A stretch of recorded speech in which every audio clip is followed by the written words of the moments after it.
Hi, this is Laura. Oh, hi, Laura. This is Invisible Girl. How you doing? I'm doing pretty good. How about you? Pretty good. I really appreciate you speaking to me about this. Yeah, no problem. I figure you probably wouldn't get much information out of an actual Scientologist.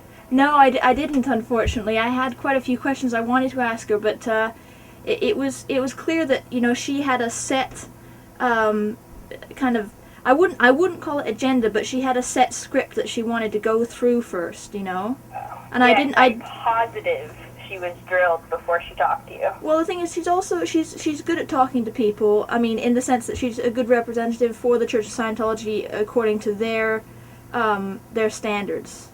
Yes, that is probably very true. Let's start off by maybe you could tell me a bit about how you got into the Church of Scientology.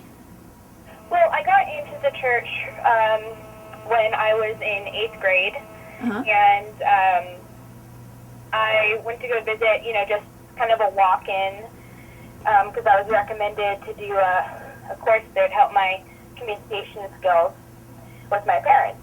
And so I bring my parents in too, and they show us around. It was a very nice facility. The people were very nice, and we had a really good tour. And then we got started on a communication course. And so that's how I got started.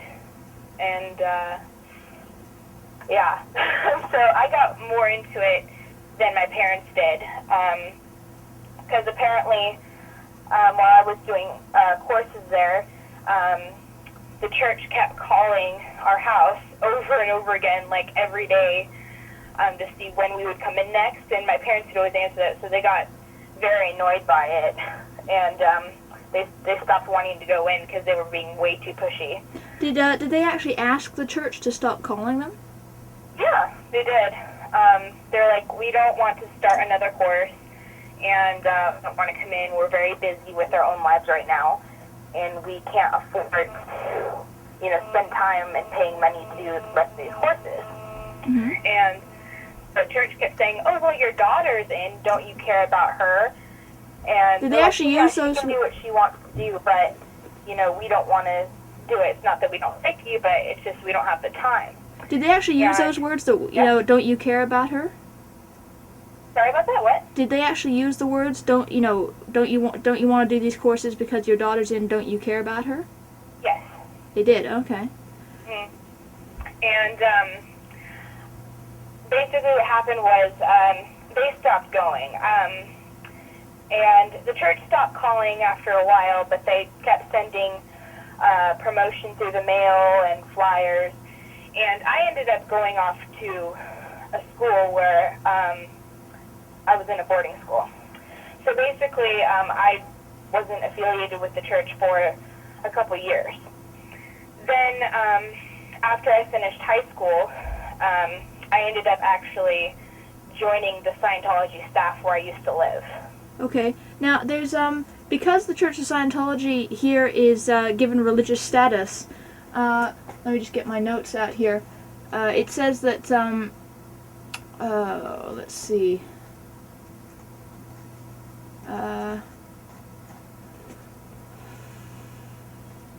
Because the Church of Scientology has religious status in many countries, labor laws do not apply to Sea Org members.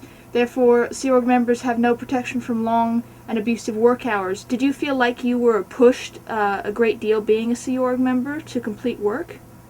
Oh, well, that is a very interesting story. So when I got recruited to join the Sea Org, I was actually extremely pressured to actually get into it. I spent many hours being interviewed and pressured to make the decision to actually go. Then when I actually got into the Sea Org, they put, when you first start out, you're put on this program called the EPF, which stands for Estates Project Force.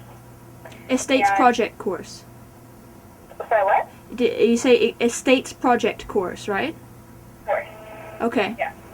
And so this basically, you spend, you wake up very early in the morning. It's very military-like. You have to stay within your group. you have to basically do hard labor around the entire base. Can you tell me what that involves? I was located in LA. Uh-huh. And you do that for many hours. You do have breaks to eat, breakfast, lunch, dinner, but not necessarily the best food in my opinion. Yeah.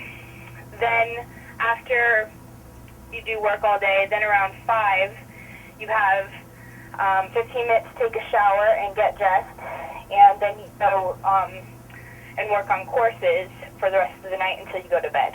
Can you tell me what would happen if you, say, had the flu and weren't able to, do a day's work? What kinds of things would happen then? Well, I can actually tell you something that happened to me while I was in the Sea Org. I wasn't sick, but I got hurt. We were setting up for an event called the International Scientology Association, or the IAS, and we were setting up floats, and in order for them not to fly away, we had to fill up 500 pounds of water in barrels and roll them and tie them up to these floats. So as we were doing that, one of them rolled over my foot. Ouch. Yes, very ouch. And so I didn't notice it at first, of course it hurt at first, but later I could not walk on my foot. Did you break any bones in your foot? No, I didn't luckily, but I had sprained it very badly to the point where my shoe, I had a very hard time getting it off. And basically what happened was my whole group that I was with, I got left behind because I couldn't keep up with them. When you say you got left behind, what does that mean? Oh, sorry, I forgot to mention. When you're on the EPF, you can't walk anywhere. You always have to jog and run everywhere you go. Isn't that a punishment program, the EPS? No, the EPF is the thing you start on before you actually enter the Sea Org. The punishment program is called the RPF, which is the rehabilitation one. Okay, we'll get into that later. Can you carry on with your story that you were just... Sorry, I interrupted you there. Oh, no problem. So, what was I? You got left behind, you said. Yes, I got left behind. I was trying to run to keep up with them, but my foot was hurting so much I couldn't. And so they just left me. And I was just in some hallway. I didn't know where I was. I was new. And some higher level Sea Org member, I don't know what his host was, but he came over to me and he was like, "Are you okay?" I'm like, "No, I'm not okay. I need help." So he's like, "Okay, I'll take you to the ethics office," which is, yeah. So I go and he sits me down and he says, "I'm going to go try to find the ethics officer so she could help you." So I said, "Okay." So I'm sitting there and I'm not even exaggerating. 2 hours later, she's still not there, and I'm sitting there. And of all people, the Sea Org's janitor comes in, and he's like, "Are you okay?" I'm like, "No, I'm not. I've been waiting for the ethics officer. Do you know where she is?" And he said, "She's actually not even on base right now. I told you that. Like, some guy told me she was here." And he's like, "No, she's not going to be here all night." And I'm like, "Oh no." So basically, the janitor really helped me out. He wrapped up my foot, he got me crutches, and he's like, "Here, let me help you to your room." So he was very kind.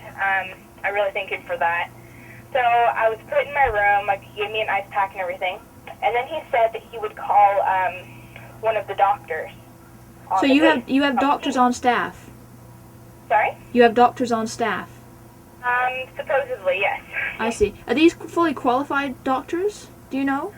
They say they are, and probably at a point they were doctors. Either that or they were trained by the Sea Org. I see. I'm not sure for this particular person, I don't know. Okay.